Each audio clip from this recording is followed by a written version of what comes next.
اعتماد نہیں ہے کہ وہ باقی ماندہ جو پاکستان ہیں ان کے حالات کنٹرول کر سکیں گے کہ یا نہیں۔ اور پھر آپ کی والدہ محترمہ بے نظیر بھٹو صاحبہ جب پہلی یا دوسری مرتبہ وزیر اعظم بنی تھیں تو کسی منصور علی شاہ نے کہا تھا کہ ہمیں بے نظیر بھٹو کی ناتجربہ کاری کو دیکھتے ہوئے یہ اعتماد نہیں ہے کہ وہ ملک چلا سکیں گی کہ یا نہیں۔ پھر آپ کے والد محترم جن پر کرپشن سمیت بھانت بھانت کے طرح طرح کے الزامات ہیں، جب وہ پہلی دفعہ یا دوسری دفعہ صدر بننے لگے تھے ملک کے، تو کسی منصور علی شاہ نے کہا ہو کہ ہمیں صدر زرداری صاحب کی جو شاندار ماضی اس کو دیکھتے ہوئے اعتبار نہیں ہے، اعتماد نہیں ہے کہ وہ ملک کے سپریم کمانڈر ہونے کے اہل ہیں کہ نہیں۔ اور پھر جب ایک مشکوک وصیت پر آپ کے والد محترم نے پارٹی سنبھالی تھی تو اس وقت کسی منصور علی شاہ نے کہا تھا کہ ہمیں آصف علی زرداری پر اعتبار نہیں ہے کہ یہ ان کی وصیت ٹھیک ہے یا نہیں، اور یا وہ پارٹی چلا سکیں گے، بھٹو کی پارٹی چلا سکیں گے کہ نہیں۔ اور پھر جب آپ بنا میرٹ کے وزیر خارجہ بن گئے تھے تو کسی منصور علی شاہ نے کہا تھا کہ ہمیں بلاول بھٹو کی ناپختہ پن اور میرٹ کی دھجیاں بکھیر کر جو وزیر خارجہ بنا ہے بلاول، اور ہمیں اس پر اعتبار نہیں ہے کہ وہ ملک کی خارجہ پالیسی چلا سکے گا یا کنٹرول کر سکے گا یا نہیں کہا تھا۔ کسی منصور علی شاہ نے نہ آپ کے نانا، نہ آپ کی والدہ، نہ آپ کے والد، نہ آپ کو کہا۔ کیوں نہیں کہا؟ کیونکہ یہ ان کا کام نہیں ہے۔ جب ان کا کام یہ نہیں ہے تو آپ کیوں ان کے کام میں ٹانگ اڑا رہے ہیں اور زبان اڑا رہے ہیں؟ اپنی ٹانگ اور اپنی زبان کو کنٹرول میں رکھیں اور اپنی حد میں رہیں۔ اور کوئی بھی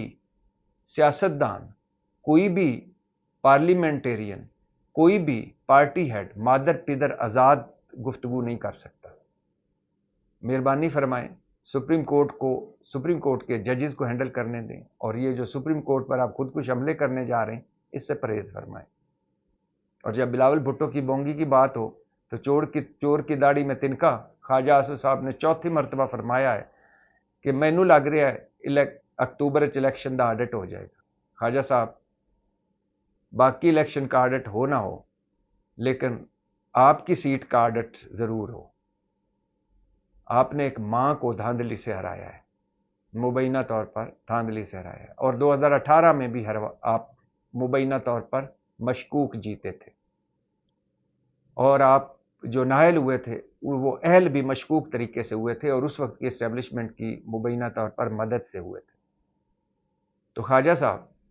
میں تو جب یاسمین راشد کو دیکھتا ہوں اور پھر نواز شریف صاحب کو رنگ برنگے مفرل پہنے دیکھتا ہوں تو مجھے شرم آتی ہے کہ 3 دفعہ کے وزیر اعظم میں اتنا بھی نہیں ہے کہ وہ یاسمین راشد کی سیٹ ہی واپس کر دیں۔ اور آپ کتنی مرتبہ پارلیمنٹیرین بن گئے، کتنی مرتبہ وزیر بنے، اتنا ہی کر دیتے، کہتے کہ یہ ریانہ ڈار کی سیٹ ہے، میں اسے دیتا ہوں، کوئی بات نہیں، میں ہار گیا تو کیا ہو گیا، سینیٹر بن جاؤں گا یا ویسے مشیر لگ جاؤں گا حکومت کا۔ آپ کا آڈٹ تو ہونا چاہیے۔ اور یہ جو ماؤں کو ہرانے کا روایت ہے، یہ فیلڈ مارشل محمد ایوب خان نے سے شروع ہوئی، جن کے ساتھی اور ہم نوالا و ہم پیالہ اور بیٹے بنے ہوئے تھے بھٹو صاحب، دونوں نے مل کر مادر ملت مطلب قوم کی ماں فاطمہ جناح کو دھاندلی سے ہرایا، اور اس کے بعد ماؤں کو ہرانے کا دھاندلی سے سلسلہ چل پڑا۔ تو خواجہ آصف صاحب فرما رہے ہیں کہ الیکشن آڈٹ ہو سکتا ہے۔ اللہ کرے الیکشن آڈٹ ہو اور یہ جو جعلی اور فارم 47 کی حکومت ہے یہ گھر جائے اور عوام کا اصلی مینڈیٹ واپس آئے۔ جب عوام کے اصلی مینڈیٹ کی بات کریں تو عمران خان یاد آتے ہیں، اور جب عمران خان کی بات کریں تو عمران خان کے فوکل پرسن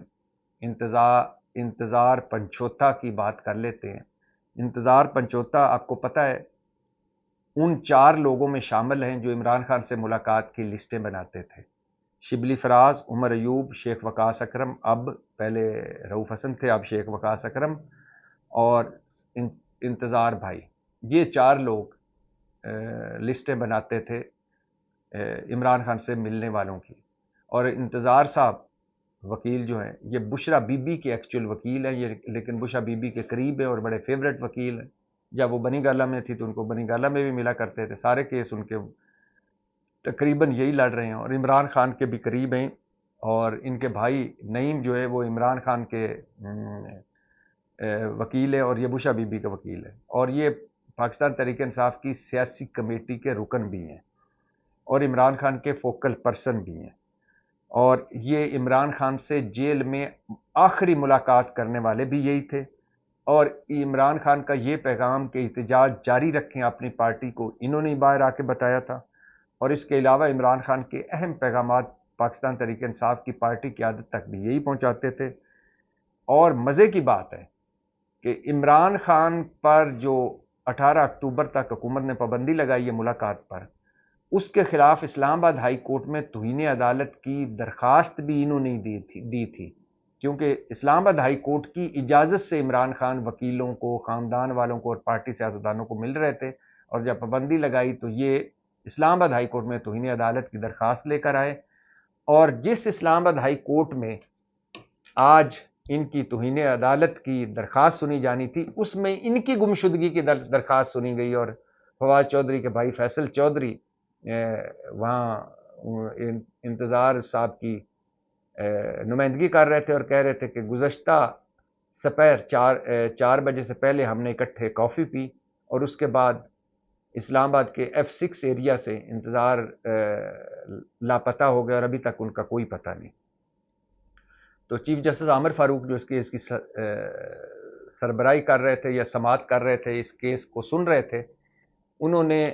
کہا کہ آپ تھانے میں رپورٹ درج کروائیں, اور آئی جی اسلام آباد کو انہوں نے ذاتی حیثیت میں طلب کر لیا ہے کل. تو انتظار پنچھوتا لاپتہ ہو گئے ہیں, اور ان کے لاپتہ ہونے کی ایک وجہ جو سمجھ آتی وہ کیا ہے اس پر بھی بات کرتے ہیں. میں اس بات چیت اس ولاگ کے اینڈ پہ بات کروں گا, لیکن اس سے پہلے یہ بتا دوں کہ 2 ماہ سے لاپتہ ہونے والے اڈیالہ جیل کے ڈپٹی سپرنٹینڈنٹ جو عمران خان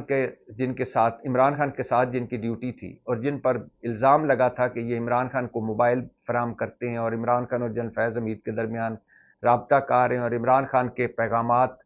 ملک کے باہر پاکستان تحریک انصاف والوں کو پہنچاتے ہیں اور ان کے پیغامات عمران خان تک پہنچاتے ہیں اور عمران خان کی ساری خواہشیں کھانے پینے کی, کس کو کیا کہنا ہے کس کو کیا نہیں کہنا, یہ پوری کرتے ہیں. اور جو لاپتہ ہو گئے تھے وہ ان کا پتہ چل گیا ہے, اور حیرت انگیز طور پر 2 مہینے کے بعد وہ شیخو پورہ سے نمودار ہوئے ہیں. شیخو پورہ کی اینٹی کرپشن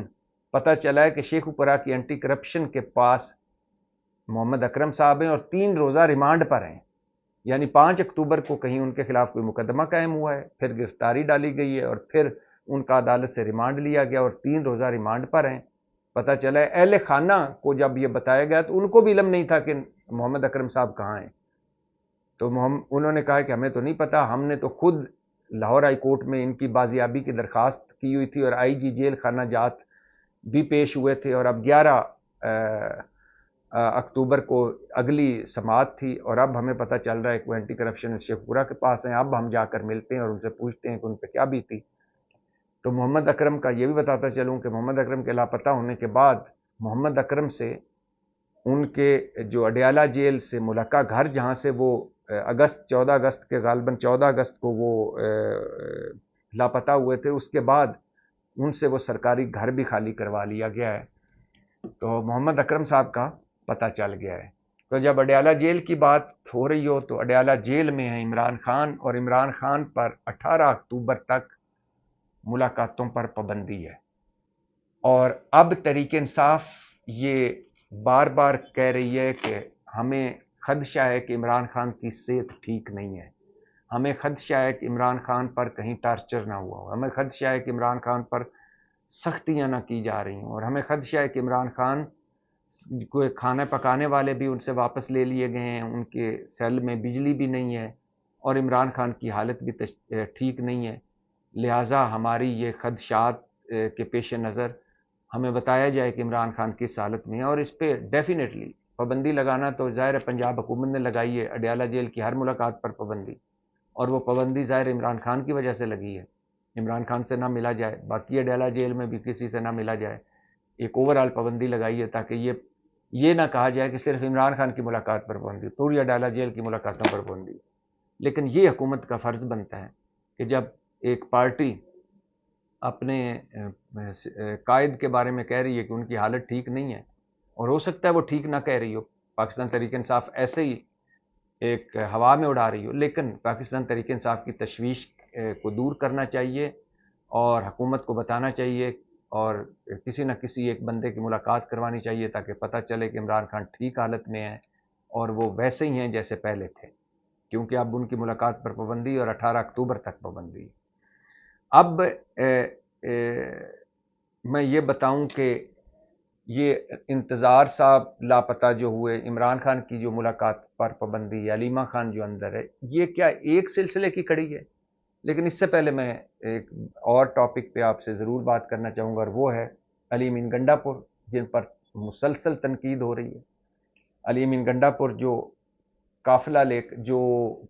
لاہور جلسے میں بھی بر وقت نہیں پہنچے تھے، اب بعد میں پہنچے، جو پنڈی کے احتجاج میں نہیں پہنچ پائے، اور جنہوں نے سنجانی جلسے میں ایسی زبان استعمال کی کہ پاکستان تحریک انصاف پر دہشت گردی کے پرچے کٹ گئے،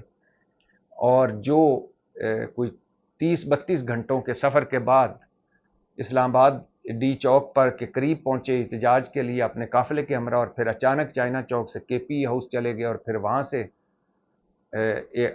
چلے گئے، غائب ہو گئے، اور پھر 28-29 گھنٹوں کے بعد کہیں جا کے نکلے پشاور اپنی اسمبلی میں حال میں، ایک دیو مالائی قسم کی، افسانوی قسم کی، تلسمی قسم کی، تلسماتی قسم کی کہانی انہیں سنائی کہ وہ کیسے چائنا چوک سے کے پی ہاؤس، اور کے پی ہاؤس سے کیسے ساروں سے بچ بچا کے چھپے، اور پھر کیسے نکلے، اور پھر کیسے منزل در منزل مارتے وہ پشاور پہنچے۔ جو کہانی علی امین گنڈا پور نے سنائی ہے، اس کہانی کے مطابق علی امین گنڈا پور یعنی چائنا چوک سے کے پی ہاؤس، کے پی ہاؤس سے چائنا چوک سے کے پی ہاؤس، کے پی ہاؤس سے پشاور اسمبلی ہال میں 3 بندے ہی پہنچ سکتے ہیں علی امین گنڈا پور کی کہانی کے مطابق، ایک سپر مین، ایک سپائڈر مین، ایک بیٹ مین۔ اس کے علاوہ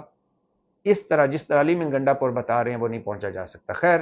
ان پر ایک تنقید تو یہ ہو رہی ہے کہ انہوں نے کارکنوں کو اکیلا چھوڑا اور وہ بر وقت کہیں بھی نہیں پہنچ پاتے، اور جب پہنچے تو غائب ہو گئے۔ دوسرا ان پہ کہانی یہ، ان پہ تنقید یہ ہو رہی ہے کہ جو کہانی وہ سنا رہے ہیں وہ جھوٹی ہے، سچ کیا ہے یہ نہیں بتاتے۔ تیسری وہ کہانی یہ جو تنقید ان پہ ہو رہی ہے کہ وہ وکٹ کے دونوں طرف کھیل رہے ہیں، میچ فکس کر کے کھیل رہے ہیں۔ چوتھی ان پر تنقید یہ ہو رہی ہے کہ خیبر پختونخوا کے جو حالات ہیں ان پر ان کا فوکس نہیں ہے، وہ ہر روز بندے لیتے ہیں، کبھی لاہور، کبھی لیفٹ، کبھی رائٹ، کبھی دائیں، اور جذباتی تقریریں اور بڑکیں، کبھی کسی گریڈ اسٹیشن میں پہنچ گیا، کبھی ادھر اس کو دھمکی، کبھی اس کو دھمکی۔ وہ گورننس پر فوکس نہیں کر رہے اور خیبر پختونخوا کے مسائل پر فوکس نہیں کر رہے، اور اس کی تازہ مثال ہے حال ہی میں کالعدم ہونے والی جو پی ٹی ایم ہے، جو کالعدم کی گئی حکومت کی طرف سے، اس کا قومی جرگہ وہ بلانا چاہتے ہیں 3 دنوں کے لیے، اور ظاہر ہے وہ کالعدم ہوئی ہے تنظیم تو وہ نہیں جلسہ جلوس کر سکتی، اور پشاور ہائی کورٹ نے بھی اجازت نہیں دی، تو اس پر جو حالات وہاں تشویشناک خبریں آ رہی ہیں، اس پہ بھی جو کے پی حکومت ہے ٹھنڈ پروگرام ہے یا پتہ نہیں اتنا فوکس نہیں کر پا رہی۔ اس کے علاوہ جو دہشت گردی کے حوالے سے معاملات ہیں ان پر بھی نہیں، تعمیر و ترقی ان پر بھی نہیں۔ تو علی امین گنڈا پور ایک تو ویسے اپنے زبان کی وجہ سے، اپنے ایکشنز کی وجہ سے، اور اپنے آڑیوں جاڑیوں کی وجہ سے تنقید میں، اور دوسرا خیبر پختونخوا کے پی میں ان کے خلاف گروپ بندی بھی ہے، گروہ بندی بھی ہے۔ پہلے تو ان پر یہ تنقید کی جاتی کہ جتنے بھی وزیر اعلیٰ کے امیدوار تھے وہ پورے سرات طور طریقے سے ہار گئے، اور ان کو سنا جا رہا ہے، پارٹی کہتی ہے کہ علی امین گنڈا پور کا بڑا ہاتھ ہے ان کو ہروانے میں، اور اب جو باقی رہ گئے ہیں جو خیبر پختونخوا کے وزیر اعلیٰ بن سکتے ہیں، امیدوار ہو سکتے ہیں، وہ سارے معاذ سنبھال کے بیٹھے ہیں علی امین گنڈا پور پر۔ تو علی امین گنڈا پور صاحب اس وقت پلسرات پہ چل رہے ہیں، دیکھتے ہیں کیا ہوتا ہے۔ اور اب میں واپس آتا ہوں، آپ کو بتاتا ہوں کہ یہ جو کیا ہو رہا ہے سارا اوورآل، یہ ہو رہا ہے جی، میں نے پہلے بھی آپ کو بتایا تھا، ایک تو شنگھائی کانفرنس کے لیے ایک ماحول سخت کر دیا گیا پاکستان تحریک انصاف کے لیے، اور دوسرا آئینی ترامیم پیکج منظور کروانے سے پہلے تحریک انصاف کو اس طرح سیٹل کیا جا رہا ہے یا اس طرح کریک ڈاؤن ہو رہا ہے کہ یہ اس وقت کوئی رد عمل خاص نہ دے سکے. اس لیے سب سے پہلے عمران خان کی ملاقات پر 18 اکتوبر تک پابندی لگا دی گئی ہے، اور سنا جا رہا ہے 18 اکتوبر کو ہی آئینی ترمیم منظور کروانے کے لیے قومی اور اسمبلی اور سینٹ کا اجلاس بلایا جا رہا ہے. تو ادھر شنگھائی کانفرنس ختم ہوگی، ادھر آئینی ترمیم کا مشن امپاسبل شروع ہو جائے گا. تو عمران خان پر ملاقاتوں پر پابندی ہوگی،